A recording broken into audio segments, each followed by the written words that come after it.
एक बार एक लड़का कबीर जी के पास में आया और आकर कहने लगा कि गुरुदेव, मेरी कुछ समस्या है, मेरी समस्या का निराकरण करो, सॉल्यूशन करो। कबीर जी ने कहा कि बताओ क्या समस्या है।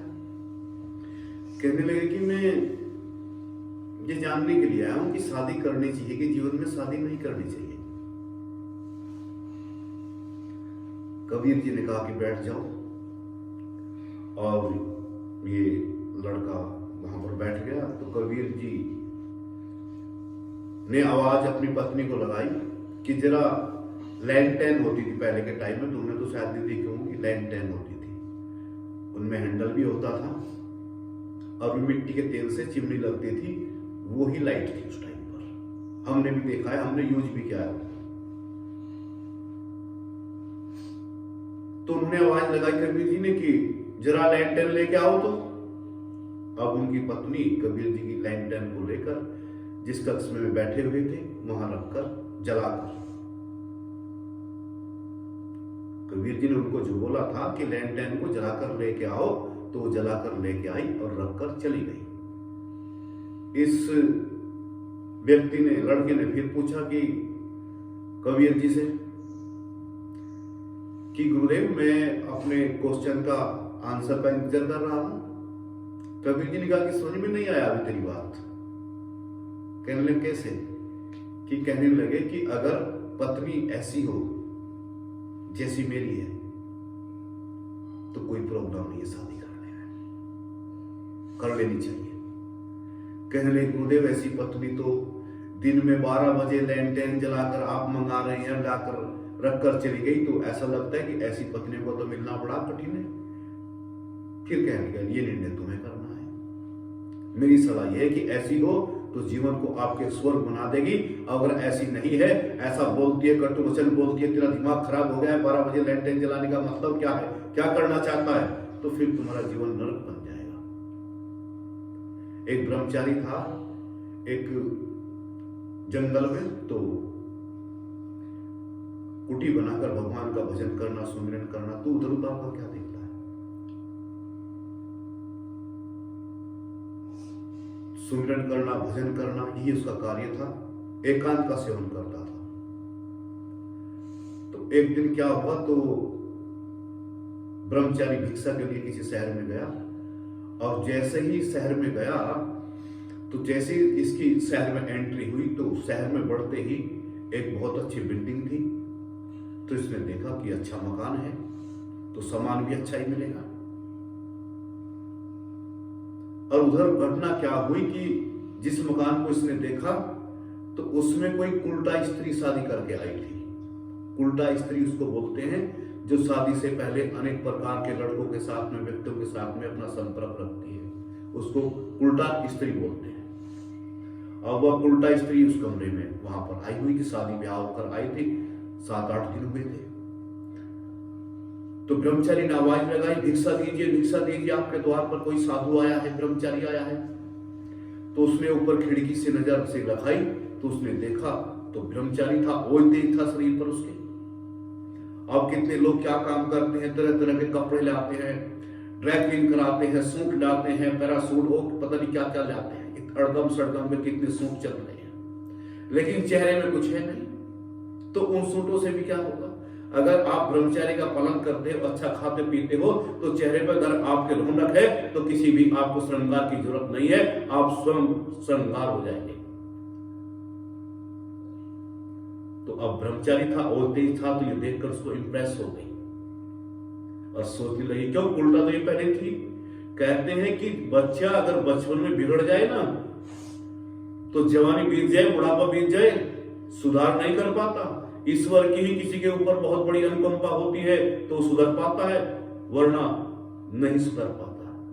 शराबी कब कहता है बेचारा कि मैं शराब आज पूरी बोतल पीऊंगा, बस वो यही तो कहता है, मैं तो एक पैक देख के चेक करना है, बस एक पैक अंदर गया और फिर वो खिलाड़ी बन जाता है। तो अब उस उल्टा ने उसको इशारा करके किया कि ब्रह्मचारी जी अंदर ही आ जाओ, आप बाहर क्यों खड़े हैं। ये और खुश हुआ कि लगता है माल पताल को ज्यादा ही मिलने वाला है। अंदर चला गया और जाकर उसने बड़े प्रेम से कहा कि बैठ जाओ, अभी थोड़ी देर पहले मेरे पति थे यहाँ पर, वे अभी कंपनी में ड्यूटी के लिए चले गए, आप बैठिए, मैं आपके लिए नाश्ता वास्ता की पूरी व्यवस्था करूँ। मैं तो साधु संतों से बड़ा प्रेम करती हूँ, बचपन से मुझे संस्कार मिले हैं। अब ये जो ब्रह्मचारी था और खुश होता जा रहा है, कहने लगा लगता है कि भगवान ने आज तो छप्पर फाड़ के दे दिया तेरे को। कुछ समय के बाद इसने बाहर का जो कुंडा मेन गेट का था वो बंद कर दिया, और बंद करने के पश्चात इसने उसके साथ में कहा कि आओ मेरे साथ में, आप जो मैं चाहती हूं वो करिए। ब्रह्मचारी समझ गया कि इसकी नियत बिगड़ गई है और तेरे साथ में कुछ ये गलत करने वाली है। तो इसने भगवान को पुकारा कि हे भगवान, आज मेरी 25 साल की साधना समाप्त हो जाएगी, कुछ करो हे हरि। जब द्रौपदी का चिरहरण हो रहा था तब भी आपने ही द्रौपदी की रक्षा की थी, और जिस समय अभी हाथी को मगरमच्छ ने पकड़ रखा था उस समय भी आप ही अपना चक्र लेकर आए थे और हाथी का पिंड आपने छुटाया था, तो मेरी भी रक्षा करिए। अंदर से भगवान से पुकार के तो क्या कुछ नहीं सुनता। तो उसका जब पति कंपनी में गया था, कंपनी में किसी व्यक्ति का कुछ घटना घटित हो गई वहां पर कुछ, तो कंपनी बंद हो गई और ये भी गेट पर आके इसने जैसे कुंडा खटखटाया, सुमिरन गेट खोलो, सुमिरन गेट खोलो। अब इसने देखा तो कुछ नहीं, अंदर ब्रह्मचारी है। तो ब्रह्मचारी को कहा कि मेरा पति आ गया है, जल्दी से जान बचाओ, नहीं तुझे भी मारेगा, मुझे तो कत्ल ही कर देगा बिल्कुल। अब मरता क्या नहीं करता बच्चों। तो वहां पर उसके यहाँ पर गटर के 2 डब्बे बने हुए थे जिसमें लैट्रिन का गंदा पानी भरा जाता है। वो गटर में इसको कहने लगे बस गटर में छुपने की जगह है और यहाँ कोई जगह नहीं है। वो उखाड़ा इसमें गटर में, इसमें को नीचे। ये बेचारा क्या हुआ, अभी सुबह का घुसा हुआ उसमें पूरे दिन रहा, वो रात को भी घर ही रहा, रात को भी पूरे दिन गटर में रहा। बस अभी ऊपर थोड़ी गर्दन मुंडी निकली हुई थी, बाकी सब गटर में। सुबह प्रातःकाल हुई, पति ड्यूटी गया तो ब्रह्मचारी गटर से उसने निकाला, और फिर वो ब्रह्मचारी गटर से निकलकर उसके पैर पकड़े कि तुम मेरी माता है और मेरी जान बख्श, मुझे निकलने दे।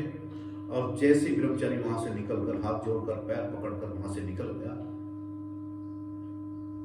तो आप बताइए, विचार करिए, क्या वो ब्रह्मचारी अब दोबारा फिर उसके घर जाएगा? नहीं जा सकता, क्योंकि उसके साथ में घटना बहुत घायल कर देने वाली घटित हुई है। और ये उपदेश कौन किसको सुना रहा है? सुखदेव जी जब 12 साल के थे घर से निकल पड़े तो उनके पिताजी व्यास जी रोक रहे कि सुखदेव रुक रुक, कहां जा रहा है? कहने लगे मैं वहां जा रहा हूं जहां जन्म मरण से मुक्ति का मार्ग मिल जाए, ऐसे किसी गुरु की खोज में जा रहा हूं। तो ये कथा सुखदेव जी ने अपने पिता को सुनाई थी कि पिताजी बताइए, वो ब्रह्मचारी दोबारा उस गांव में जाएगा कि नहीं जाएगा?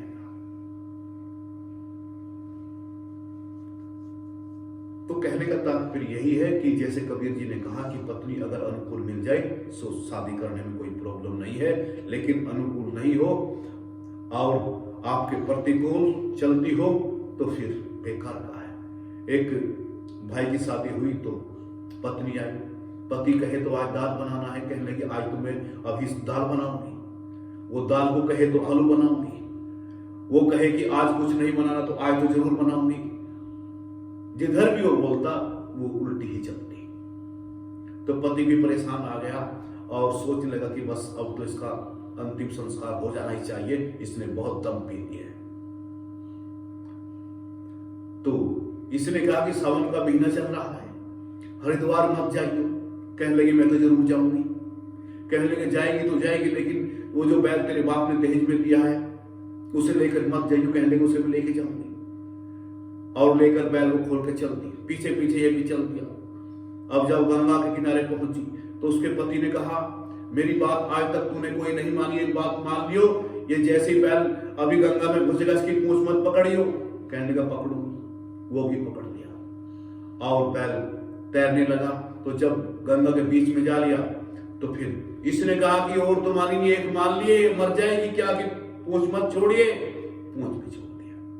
अब पूंछ छोड़ती अथा गंगा में जल, तो राम नाम सत्य हो गया। अब राम नाम सत्य हो गया तो फिर उसको ढूंढ रहा था। तो वहां गंगा घाट पर काफी लोग स्नान करने के लिए गए थे। तो ये क्या काम किया, अभी उल्टी दिशा में ढूंढ रहा था। लोगों ने कहा भाई क्या ढूंढ रहा है तू? कहने लगे मेरी पत्नी डूब गई है, उसको ढूंढ रहा हूं। कहने लगे पत्नी, यार तेरा दिमाग खराब हो गया है क्या? भाई पानी का बहाव इस तरफ को है तो इस तरफ को तो जाएगी, वो तू उल्टी तरफ को क्यों ढूंढ रहा है? कहने का उसका उल्टा चलने का स्वभाव था, तो मुझे उम्मीद है पानी में भी उल्टी ही चल रही होगी। तो ऐसे जीवन से कोई पैदा होने वाला नहीं है।